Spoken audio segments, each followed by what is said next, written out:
Hola a todos y bienvenidos a nuestra charla. Mi nombre es el doctor César Sandoval, yo soy ginecólogo y uroginecólogo de Clínica Alemana y pertenezco a la unidad de piso pélvico y uroginecología de dicha institución. Compartir. Bueno, vamos a dar inicio a nuestra charla titulada Prolapso, que es cómo prevenir y cómo tratar. Para hablar de efectos del piso pélvico, tenemos que recurrir a la definición de lo que es una disfunción. Y en términos prácticos, para poder entender una disfunción, es una alteración o un problema que afecta a al normal funcionamiento de algo. En el campo de la biología, el concepto alude a un trastorno de la función de un órgano. Dentro de las disfunciones del piso pélvico que nosotros conocemos son variadas. Entre esas tenemos la incontinencia de orina, la incontinencia fecal, el prolapso genital, el dolor pélvico crónico y las disfunciones sexuales. En esta oportunidad nos vamos a abocar lo que es al prolapso genital. Bueno, cuando una paciente recibe el diagnóstico de prolapso genital, claramente la percepción que uno tiene hacia la paciente es que se viene un mar tormentoso con múltiples olas y que aparecen muchas definiciones, dudas, como por ejemplo, aparece un miedo inmediatamente a lo desconocido, porque primera vez que lo escucha. Aparecen muchas dudas. ¿Por qué a mí? ¿Por qué me pasa a mí? ¿Qué es lo que hice? ¿Qué es lo que hice mal? Y aparece también con el tiempo un estado depresivo y de angustia que se ve asociado con muchas enfermedades y sobre todo con esta que es una enfermedad oculta. También aparece una sensación de incapacidad, o sea, esta sensación de prolapso, este bulto vaginal, me genera incapacidad laboral, me siento inválida para hacer mis cosas rutinarias. A su vez, uno lo asocia con una enfermedad. Si esto es secundario a una enfermedad grave, por lo tanto, uno tiene que explicar muy bien que esto, el ámbito que significa esta condición física. La otra definición es, la otra situación, la sensación es vejez, pero claramente que el prolapso no es una sensación, una situación de vejez, porque muchas veces ve estos defectos de piso pélvico en mujeres jóvenes. Por lo tanto, los defectos y las disfunciones de piso pélvico atraviesan toda la edad de la mujer y, claro, obviamente algunas se concentran de acuerdo a la edad. El prolapso o la disfunción del piso pélvico o las disfunciones genitales alteran la calidad de vida. Son situaciones que la paciente lo vive sola, en silencio, por mucho tiempo, porque da mucha vergüenza o existe una cierta inhibición en consultar. Y esto finalmente afecta lo que es la calidad de vida y en distintos ámbitos. El autoimagen, la confianza de la paciente, la acción de sociabilización se ve muy limitada. La parte laboral, la parte afectiva, la sexualidad, el ámbito de la pareja se ve muy afectado por distintos conceptos, mitos o situaciones que orientan a una situación de vergüenza o baja de autoimagen. Por lo tanto, esto claramente afecta la calidad de vida. Pero cuando hablamos ya en forma puntual de prolapso, vamos a la definición. ¿Qué es lo que es el prolapso? Nada más y nada menos que es un descenso o desplazamiento de los órganos pélvicos que incluye el útero, la vagina, la vejiga, el recto, y que estos avanzan a través del canal vaginal, incluso saliendo fuera de la vagina. Por lo tanto, en caso severo uno puede encontrarse con este tipo de condición. Ahora, el prolapso genital claramente da síntomas y signos. Estos prolapsos genitales, cuando el paciente está de pie, haciendo alguna actividad, se pueden evidenciar en forma mucho más clara, pero cuando están los pacientes acostados o en reposo, el efecto de gravedad sobre ellos inhibe o mejora esta situación. Pero sin embargo, aparecen síntomas como el bulto vaginal, aparece la presión pélvica, aparece sangrado, secreción e infección, cuando el prolapso es muy importante, sale de la vagina y por roce produce estos tipos de alteraciones, ya sea sangrado, secreción o infección. La digitalización, muchas veces la paciente en una acción intuitiva, lo que hace es tomar, o sea, ocupar sus dedos, introducirlos por la vagina para poder regresar y llevar a la posición normal estos órganos que están saliendo por la vagina. A su vez también hay síntomas indirectos como el dolor de espalda, que es un síntoma muy frecuente en prolapsos muy avanzados. Para poder entender el prolapso, uno tiene que recurrir inevitablemente a la anatomía. Y de la anatomía específica tenemos la pelvis. Ahí nosotros tenemos un cono truncado, que es como un embudo. El embudo es la pelvis que es la pelvis ósea, y la parte muscular y ligamentosa, que conforma esta estructura de cono. Y tenemos adentro una serie de pelotitas en este caso, pero en el ser humano tenemos órganos, múltiples órganos como útero, vejiga, recto, ovario, que tienen un efecto de presión sobre este cono, ya que este cono al estar abierto, la tendencia es poder disminuir, poder avanzar por este campo más estrecho. Entonces, aquí nosotros tenemos una representación clara de lo que es el cono que acabamos de hablar, que tiene una cavidad, una zona más débil, que es la parte basal del cono, y hacia arriba se encuentran los órganos genitales que acabo de mencionar, útero, vejiga, recto, ovario, intestino también, que forma parte de la pelvis, y que estos órganos pueden descender por el canal vaginal en forma separada o en forma total, cuando hay una debilidad de la plataforma que sostiene toda esta estructura y en la parte muscular. Bueno, así tenemos una serie de vectores o fuerzas. Esta plataforma muscular está sometida a una serie de vectores de fuerza, ya sea por los músculos que rodean o que conforman la prensa abdominal, ya está también compuesta por los órganos que tienen un peso, por el intestino y por las maniobras que uno realiza en la vida cotidiana. El pujar, levantar peso, toser, o condiciones patológicas como la estitiquez, hace que esta parte roja, que es un músculo que se llama el músculo elevador del ano, que es una plataforma muscular que soporta toda esta estructura, muchas veces se vea debilitada y los órganos puedan descender por los orificios naturales, y les voy a mostrar a continuación. Bueno, sin ir al detalle de los números, nosotros vemos que la pared abdominal y en la excavación pélvica, donde se encuentran los órganos genitales, el paciente en posición vertical genera una serie de presiones sobre este piso pélvico, ya sea por los cambios, por el contenido abdominal que acabo de mencionar, el fluido bajo del diafragma, el peso de los órganos genitales y algunas otras fuerzas que actúan, como la actividad respiratoria, el músculo diafragmático, genera una presión directa sobre el piso pélvico, y esto se estima en 40 centímetros de agua. Por lo tanto, este es un factor que sí va a estar presente como efecto o vector sobre el piso pélvico, que es una plataforma muscular. Aquí hay algunas actividades que son sumamente cotidianas y algunas posiciones donde se reflejan aquí unos numeritos, que a mayor número, mayor presión sobre el piso pélvico. Y aquí se dan cuenta que las pacientes en una posición acostada, una presión de 19, en reposo, una presión de 37 de pie, y la paciente cuando tiene o ejerce una tos máxima, aumenta este número a 127, el esfuerzo defecatorio 92, por lo tanto, la tos máxima, el esfuerzo defecatorio, ejerce mucha presión sobre este músculo elevador del ano que contiene todo el resto de los órganos genitales femeninos. El piso pélvico, si uno quisiera representarlo, es una verdadera hamaca. Aquí nosotros tenemos una paciente en posición de pie, donde está el recto, el útero, la vejiga y la vagina, y aquí está lo que llamamos nosotros el piso pélvico, representado por el músculo elevador del ano.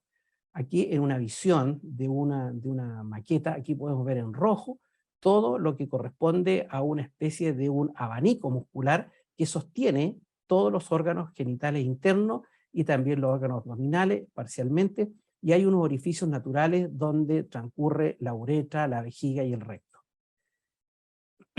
Si esto lo llevara a una hamaca, uno podría tener esta estructura. La paciente representa la fuerza o el peso de los órganos, que en la medida que esto esté muy bien reforzado y estos orificios naturales no estén de mayor tamaño, aquí la paciente o la mujer puede saltar sin que pase por estos orificios. Por lo tanto, eso nos permite tener un piso pélvico robusto, donde no tenemos factores que vayan a producir un descenso de los órganos genitales. Aquí nosotros tenemos el mismo ejemplo, y aquí podemos ver cómo el útero transita a través de la vagina, exteriorizándose en su totalidad, dado que se perdió la fuerza de contención, y este orificio que estaba aquí, esto se amplió por algunas razones que vamos a discutir, donde aquí la mujer al saltar puede caer en este orificio y exteriorizar, como lo está haciendo aquí el útero, por un debilitamiento de la hamaca o de los músculos del piso pélvico. ¿Cómo se mantienen los órganos en su posición natural? Ahora, ¿cómo están los órganos distribuidos para evitar que se produzca este descenso por los orificios naturales o un debilitamiento de la hamaca muscular? Recordemos que en la anatomía pélvica existe un sinnúmero de ligamentos que son estructuras de soporte, de orientación dentro de la pelvis, donde le da el posicionamiento a los órganos de una forma donde el vector cae en una plataforma muscular y no en los orificios naturales.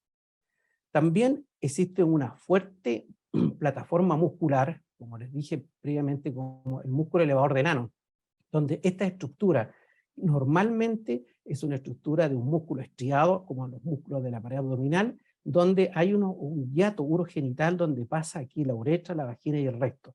Y esto en la medida que esté de menor tamaño, el piso pélvico es mucho más fuerte para poder soportar los órganos pélvicos.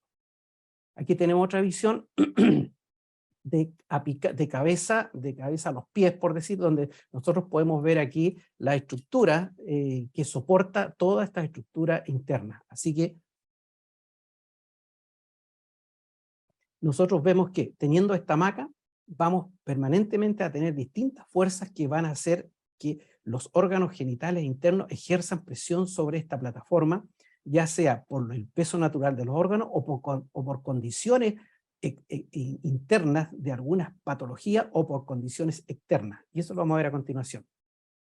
Para entender mejor este concepto de cómo se soportan los órganos pélvicos sin que se prolapsen, aquí nosotros tenemos un dique, donde tenemos un buque, tenemos el mar, y este dique, este barco, está estabilizado por una serie de ligamentos. Lo que las pacientes tienen son ligamentos que unen los distintos órganos. Y esto le dan la estabilización y la orientación de los órganos en la pelvis en una posición que favorece que no se produzca el prolapso. Pero también existe, para que este barco no se vaya a pique, existe el agua, y el agua contiene a este barco que no descienda.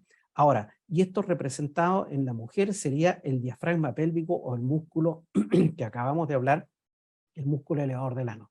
Si yo debilito el músculo elevador del ano o saco el agua, obviamente que este barco va a descender, los ligamentos van a empezar a ejercer una tensión, no van a ceder, y así este barco va a descender infinitamente, que estaría representado en la mujer por el útero. De esta forma se produciría el descenso de los órganos a través del hiato urogenital.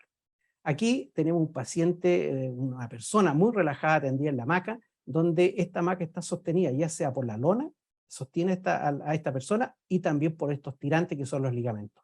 Si yo rompo la lona o hago un orificio amplio, claro, este señor que representa los órganos genitales pasaría por este orificio y descendería y se gestaría un prolapso.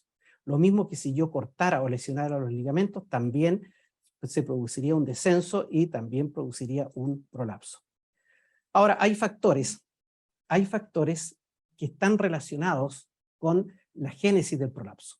Hay múltiples factores. Aquí ustedes pueden ver en esta diapositiva que hay múltiples variables relacionadas con la génesis del prolapso, y que, por ejemplo, la episiotomía, la edad, condiciones mórbidas como la diabetes, el estreñimiento es muy importante, condiciones patológicas como el hipotiroidismo, la histerectomía previa, macrosomía fetal, condiciones del parto, enfermedades que generan tos crónico como neumopatías crónicas, la obesidad, parto instrumental, donde se usa forceps, a veces el tabaquismo y la raza, también son una serie de factores que sí están asociados con la génesis del prolapso. Y para poder entenderlo mejor lo podemos agrupar en una serie de factores, como factores obstétricos, como embarazo y parto, el envejecimiento, la menopausia. Todas las mujeres van a estar en un momento de menopausia, por lo tanto este es un factor que tenemos que tener presente al momento de sospechar o evaluar un prolapso. El aumento persistente de la presión abdominal, este es un factor que nosotros podemos corregir médicamente. La constipación, muy frecuente en la población. La obesidad es una patología endémica en algunos países, por lo tanto esto es una cosa que podemos corregir. Los tosedores crónicos con enfermedades pulmonares, tenemos que detectarla y tenemos que tratarla y derivar al médico broncopulmonar para poder solucionar este problema, ya que un factor directamente incide en la génesis de un prolapso o en la recidiva de un prolapso operado. Factores genéticos, familiares y raza. Aquí nosotros tenemos el factor más relevante de daño de piso pélvico, que es el embarazo y el parto, ¿ya? Y inevitablemente las pacientes van a tener algún tipo de trauma en el parto, no solamente teniendo un parto vaginal, como está en el centro aquí, sino que el embarazo en sí produce algún daño y algún defecto o alteración de las estructuras del piso pélvico. Por lo tanto, el tener un parto no previene que el paciente, el evitar un parto y hacer un cesárea, no previene que la paciente vaya a no tener un prolapso futuro, por lo tanto, porque hay muchos factores y muchas variables asociadas. Pero sin embargo, las mujeres tienen una gran capacidad de poder regenerar estas microlesiones que producen en todos los partos que uno atiende.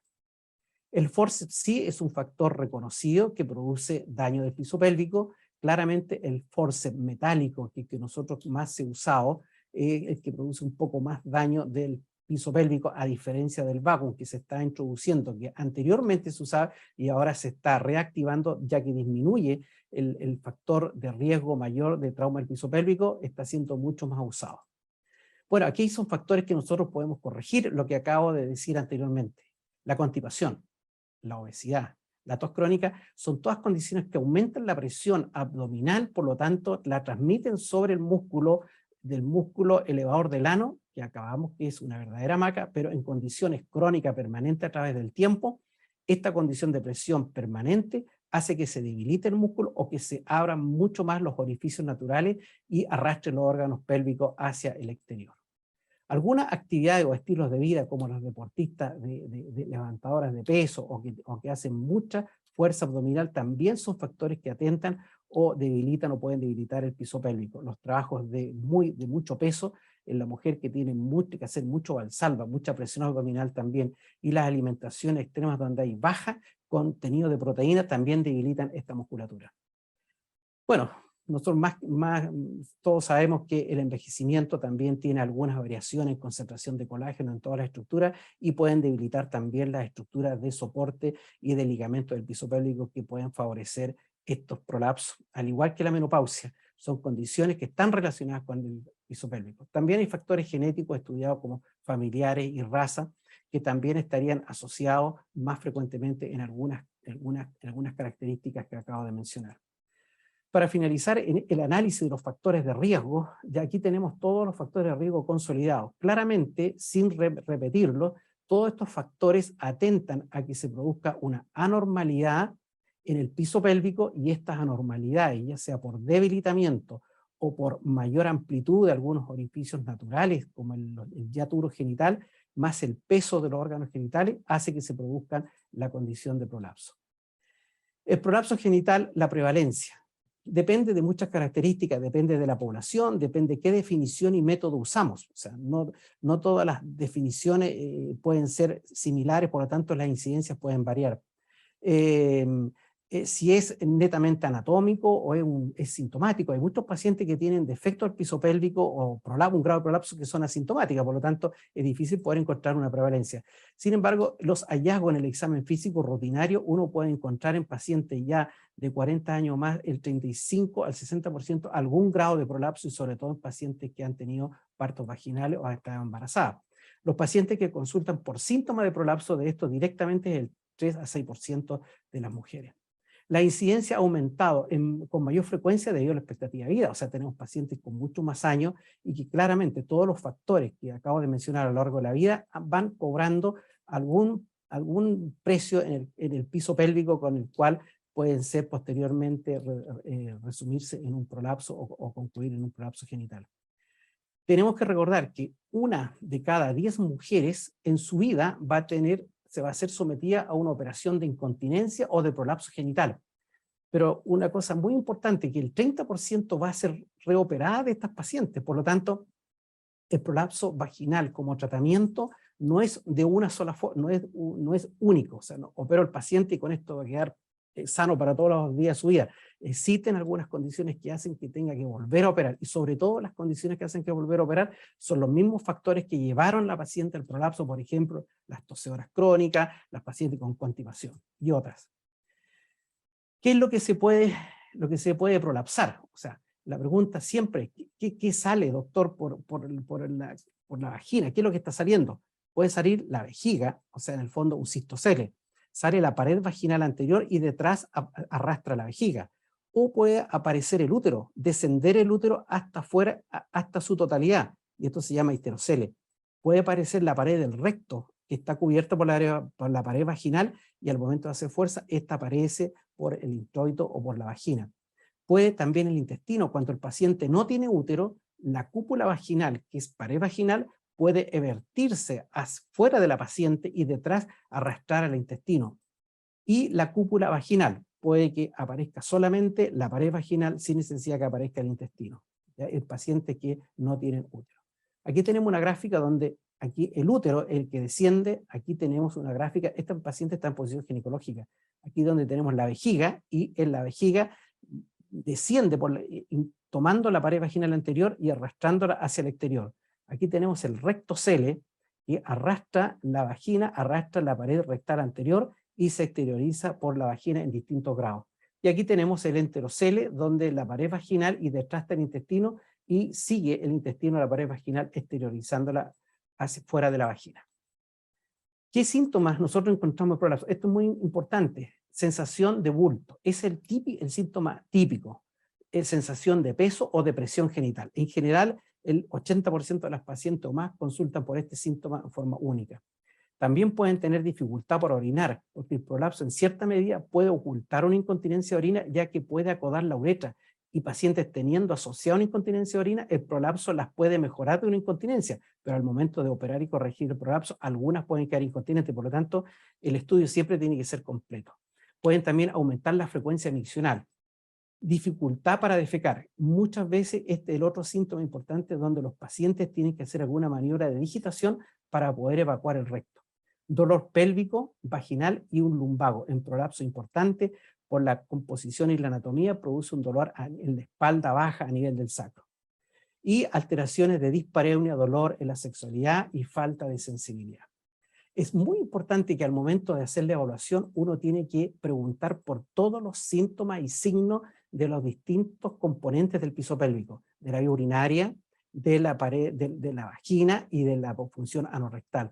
Cada de estos síntomas debe analizarlo en forma detallada, cuantificarlo, y a su vez también registrarlos en forma muy clara en conjunto con la paciente, y también evaluar los síntomas.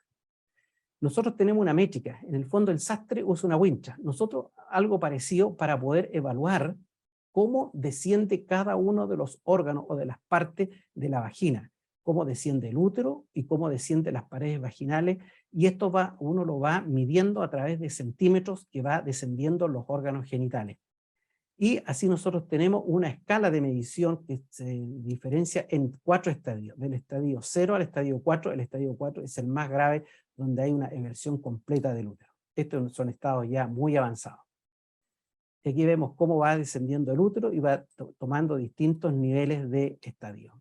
Otro examen complementario que ustedes van a recibir la orden, que en el fondo es la ecografía de piso pélvico, que en el fondo es el transductor que se coloca en la entrada de la vagina, donde permite tener una visualización del útero, de la vejiga, de la pared rectal anterior, del esfínter anal externo. Entonces nos permite evaluar y cuantificar si hay algún daño y también si hay un descenso importante.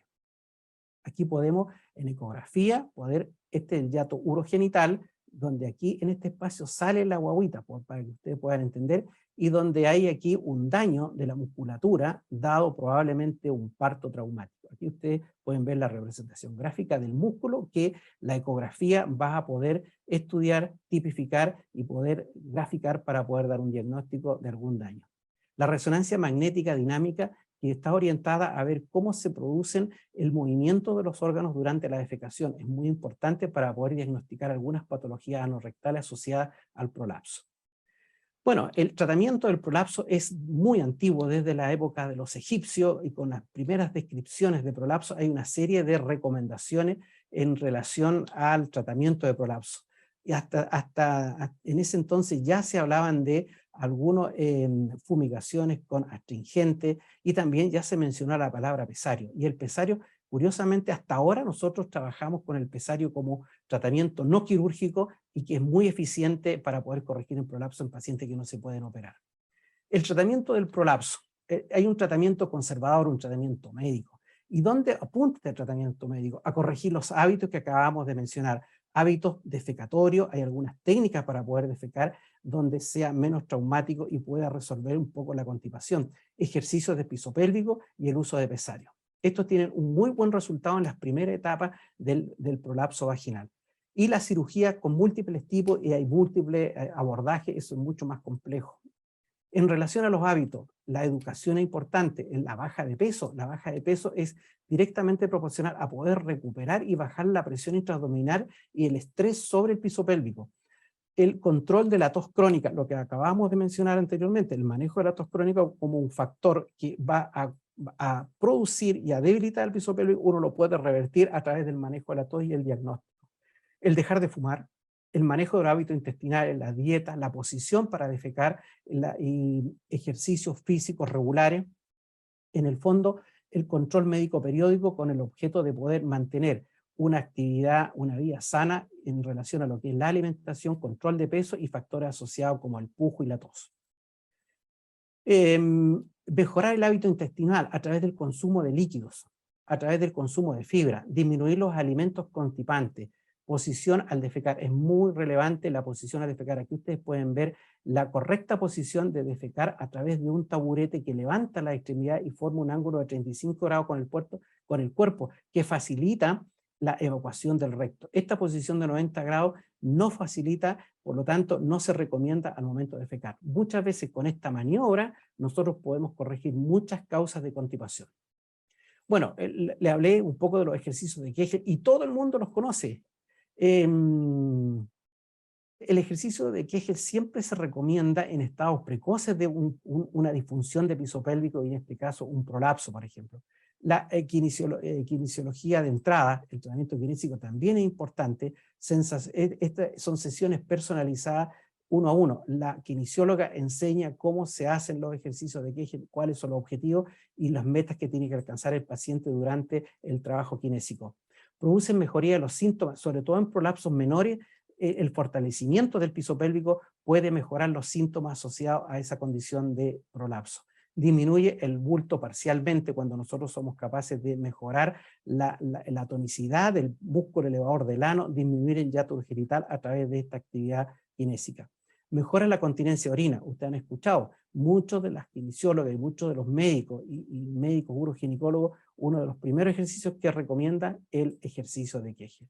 Y también mejora la función sexual cuando hay algunas otras alteraciones de hipercontractura muscular que se trabajan en la misma sesión.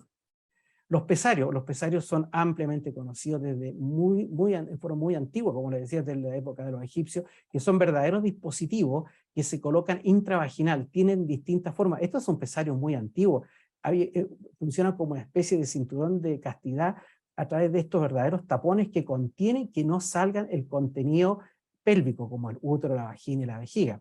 Ya ha ido evolucionando la tecnología y ahora encontramos este tipo de pesarios, distintos tipos de pesarios. Los más usados son el Gellhorn y el anillo.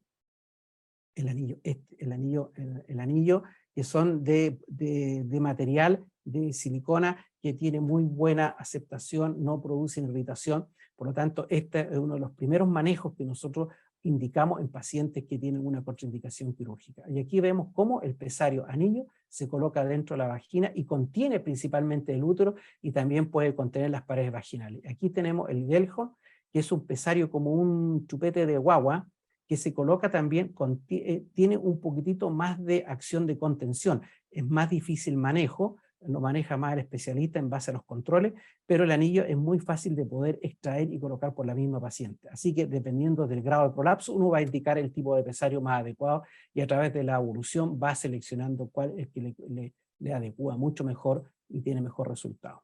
El tratamiento del prolapso, tratamiento quirúrgico. El tratamiento quirúrgico es para estadio avanzado en la medida que los pacientes puedan tener una cirugía, eso es claro. No existe una contraindicación para el tratamiento quirúrgico, salvo enfermedades que la contraindique, como por ejemplo pacientes con muchos años que tienen comorbilidades cardíacas, en donde la cirugía en sí, por sí sola, ya es un factor de riesgo mayor que los riesgos que es la cirugía del prolapso. Cuando el paciente lo desea, es otra indicación quirúrgica. El paciente no quiere manejarse con pesario y prefiere tener una cirugía. Síntomas severos claramente atribuibles al prolapso, falla del tratamiento con pesario, esa es otra indicación, y el tratamiento quirúrgico, no existe la cirugía ideal para el prolapso genital. Acuérdense que yo dije, de cada paciente que se opera, un tercio vuelve a operarse, porque uno trabaja con el tejido nativo que ya el paciente tiene. Ahora, cuando usa malla en alguna cirugía específica, tiene mayor duración, que lo podemos discutir después. También tiene que el tratamiento quirúrgico aterrizarlo a las expectativas realistas y de riesgos conocidos. O sea, un paciente uno no le puede prometer que el tratamiento quirúrgico es 100% durante toda su vida, en relación a lo que hablamos previamente, que existe una tasa de que vuelva a aparecer un prolapso. Por eso hay que trabajar los factores de riesgo antes de la cirugía y posterior a la cirugía para evitar esta recidiva. Un resultado óptimo puede no durar para siempre. Existen múltiples cirugías, cada paciente es diferente y el tratamiento tiene que ser individualizado de acuerdo a los distintos factores que conversamos. El tratamiento habitual es por vía vaginal. Aquí ustedes ven una paciente en posición ginecológica y donde nosotros podemos abordar la vía vaginal para poder corregir todos los defectos que nosotros tenemos asociados con el prolapso, ya sea vaginal, del útero o de la pared rectal posterior, de la pared vaginal posterior. También tenemos los tratamientos quirúrgicos mucho más avanzados que se hacen por vía abdominal, como por ejemplo la colposacropecia, donde aquí se coloca una malla cuando hay un prolapso severo y todo el contenido se vierte hacia afuera o el útero desciende de forma significativa. Y esto, si se da en mujeres jóvenes, la indicación es hacer una suspensión con una malla que se ancla a un ligamento en la columna vertebral, en esta zona. Esto es mucho más complejo, se puede hacer por vía abdominal abierta con una incisión. Actualmente la tendencia es hacerlo por vía laparoscópica y también por vía robótica, que son cirugías mínimamente invasivas, donde el paciente incluso podría irse de alta al día siguiente. ¿Cuál es la prevención del prolapso? Aquí llegamos a la parte quizás más importante que tenemos que tener presente. El defecto del piso pélvico ya parte con el embarazo y el parto. Por lo tanto, la kinesiología antenatal y posparto juega un rol trascendente en prevenir las condiciones para que se produzcan prolapsos asociados al embarazo y el parto. Evitar partos traumáticos. Partos traumáticos, aquellos que tienen forceps, aquellos que son recién nacidos, donde hay que hacer muchas maniobras obstétricas. Claro, son partos que probablemente van a tener mayor daño muscular del músculo elevador del ano y van a ser factores de riesgo. Controlar los factores de riesgo, los que acabamos de hablar. La obesidad es un factor de riesgo muy importante en la génesis o la disposición a tener prolapso. La tos crónica, lo repetí anteriormente, el manejo, el control y tratar la tos crónica disminuye la presión intraabdominal y disminuye el trauma sobre el músculo elevador. La constipación, ya lo hablamos, hay medidas de prevención y de tratamiento. Por lo tanto, como usted, de acuerdo, ya conociendo los factores de riesgo, que son múltiples y variados, el manejo del prolapso, ya sea como defecto del piso pélvico, es un manejo multidisciplinario, donde participan distintos actores: el ginecólogo, el uroginecólogo, el urólogo que se dedica a piso pélvico, las kinesiólogas que trabajan específicamente en poder tratar la parte muscular del piso pélvico, donde trabajan también los coloproctólogos. Todo este equipo trabaja en conjunto para poder entregarle salud a la mujer en relación a poder lograr su correcta función de piso pélvico. Por lo tanto, un equipo multidisciplinario es el mejor equipo de tratamiento para tratar estas enfermedades. ¿Cuáles son las conclusiones? El prolapso es altamente prevalente, incluso subreportado, porque como hay tendencia a ocultar este síntoma, las estadísticas y los datos no son capaces de recuperar toda esta información y dar una cifra establecida. Alto impacto en la calidad de vida, o sea, ya está claro que esto produce y deteriora la calidad de vida en la paciente de forma significativa, y a medida que es más grave el prolapso, más compromiso en su calidad de vida. Tiene una baja morbilidad, pero también en casos baja morbilidad y mortalidad, pero también en casos severos se pueden haber morbilidades asociadas, que después las podríamos discutir, que son graves.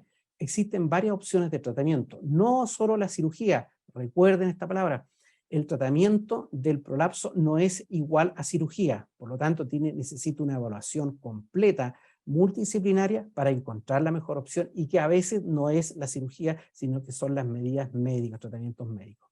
En general, tienen buena respuesta a los distintos tratamientos.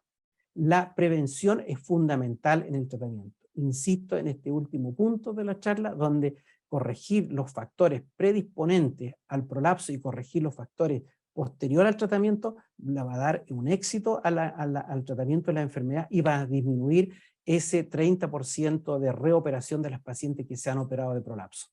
El abordaje multidisciplinario es muy importante. Por lo tanto, este mar que se nos vino encima, la idea es que la paciente en forma relajada pueda tener una buena salud de piso pélvico y una buena calidad de vida.